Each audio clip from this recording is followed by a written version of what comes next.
Alrighty, what's up guys? Lynn Ray here. Welcome to my new channel, or my old channel that I've decided to revive, Nolus Fitness. Now I've decided to revive this channel because I have ventured into, or I've decided to revisit a previous activity that I did enjoy, that I felt I was pretty good at, and that is running. Now, I was in the Army for about 10 years, 6 months, so 10 and a half years.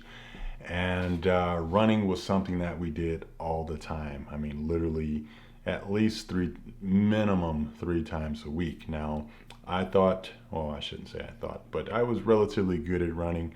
I was a 6 minute mile guy. I was actually relatively fast. I think my fastest 3 mile run, no, sorry, 4 mile run. My fastest 4 mile run was something like 23 minutes or something like that. So it was relatively decent, right? It's pretty good run time. And obviously there are people who are significantly faster, but all in all, I was a pretty decent runner, right? And one of the reasons I enjoyed running was because it was difficult. It was actually really hard, right? So you can get out on a run, and you could pull back a little bit, and not run as hard off.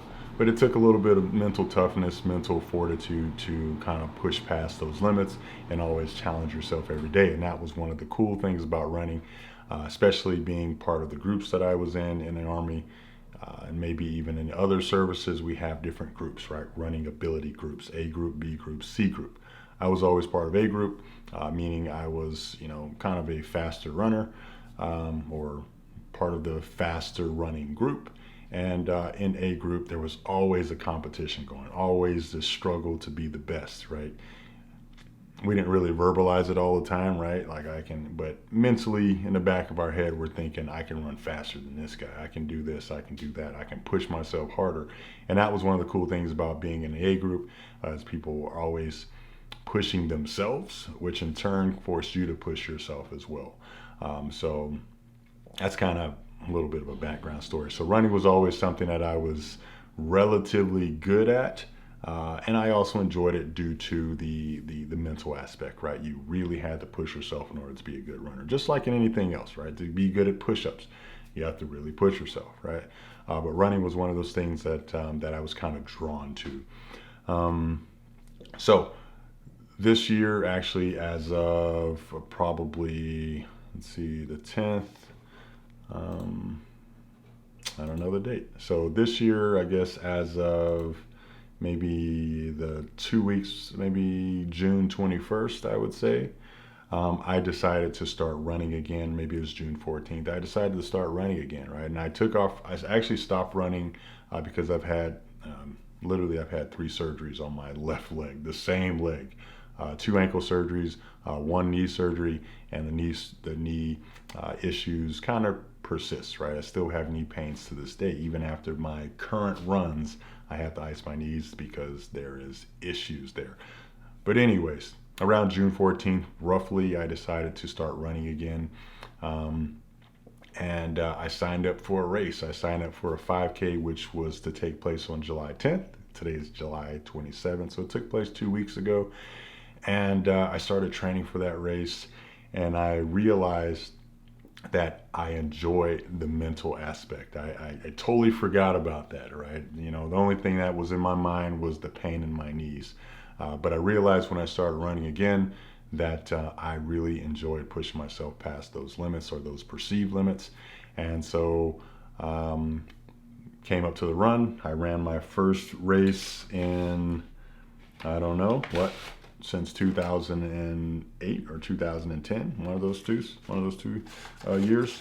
I ran my first race. I got my first racing bib in the last 10 years or 11 years now, and completed my first 5K. Well, not my first 5K, but my first 5K in dozens of years. And it felt really good. I also got to participate in that race with my son, and he actually did amazing in that race. I finished in 41 minutes and 20. I always put the number on the back. So I finished in 41 minutes 24 seconds. That's really far away from that 6 minute mile I used to do. But it is what it is, right? I haven't run in many years, and right now I'm not really interested in competing in that type of way. I'm more competing with myself, competing with my own brain, and that's what I'm looking for. So I did finish in 41 minutes and 24 seconds, and I was happy with that, right? I could have run faster. I could have run faster, but I did not. And I know next time I need to push myself a little bit further past those limits. There's a gentleman who I kind of follow. His name is David Goggins. He has this thing what he calls the 40% rule, right? And so when you're doing something, right? Say for instance we're racing, right? We're talking about running, right? When you get to that point where you just feel like you just can't go any further, he says you're really at around 40%. I think 40% is the number, but he says you're really around 40%. You have so much more left in the tank. That's just when your body is telling you you can't do anymore, but you have more. And so looking at this 41 minutes and 24 seconds there, and honestly, in hindsight, thinking about that race, I realized I could have actually gone a little bit faster, right? I think I honestly, had I pushed a little bit harder, just a little bit harder, 20% harder, I probably would have gotten at least a 35, right? And again, far from that 6-minute mile, but again, we haven't run in years. But so that's what I got. I'm okay with that right now, but I do know the next time I need to push harder. So I have actually signed up for a few races, or signed up for one race, but I have quite a few more already planned. So again, today is July 27th, and my first race was on July 10th, right, which was a 5K, and I plan on working my way up, and I'll talk about my kind of training plan in another video.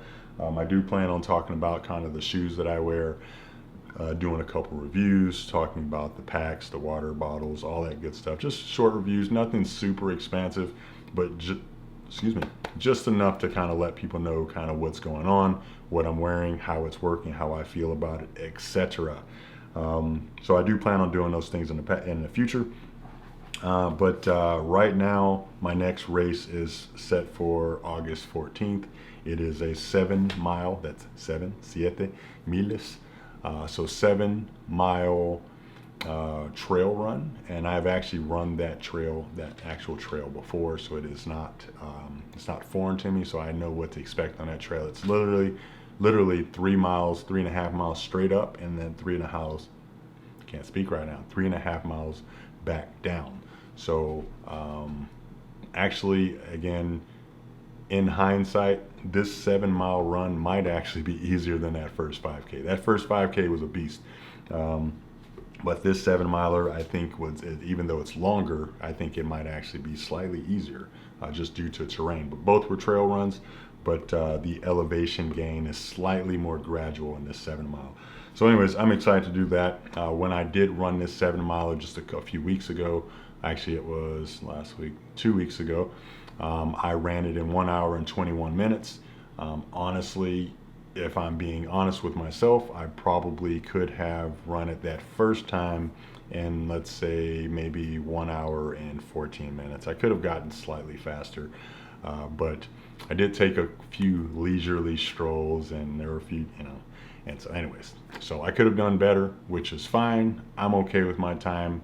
That's something I need to work on as well, working on that ego, right? I always want to do better, right? But I also want to stay injury free. That's something I have been struggling with for the last couple years, but primarily this first beginning of the year, first half of the year, I've actually had 2 shoulder injuries and 2 elbow injuries doing jiu-jitsu. And I honestly, I need to stay injury free. I want to stay injury free, so I have to keep that ego in check. So that is my next race planned coming up. I also have another, again, I'm working my way up, right? My plan is to actually do an ultra probably by October or November. So my second race that I have planned is September 18th, and that is a 25K. So 25K is roughly 18, I think it's just over 18 miles. And I plan on doing that on September 18th. And then the next race is a 30K, which is 2 weeks later, on October 2nd, 30K. That's the Dugway Trail And then a few weeks later, I do plan on doing I think I'm going to do a half marathon, right? And so that's kind of taking a step back, but it's okay to do that. In training, we're not always trying to get to that highest number as quickly as possible. It is important to take rest weeks or decrease training weeks. I'm not sure the actual term. So that's that. And then, last but not least, for this year, let's see if I have it here. It's in November. I think I'm going to go ahead and do. So that was November 5th for the half marathon, and let's see, what was that other one? Yes, and then on November 20th there is a 50K in Moab. I think I'm going to go ahead and participate in that. Yeah, I'm super excited. I've got my whole little list scheduled out here, and I'm ready to go ahead and rock and roll and try to get some miles in and go ahead and push past my perceived limits, push past those mental limits, those physical limits, and yeah, I'm super excited. So anyways, that's all I got. Thanks for watching. Thanks for tuning in. Stay tuned for more stuff, and I will talk to you guys next time. Peace.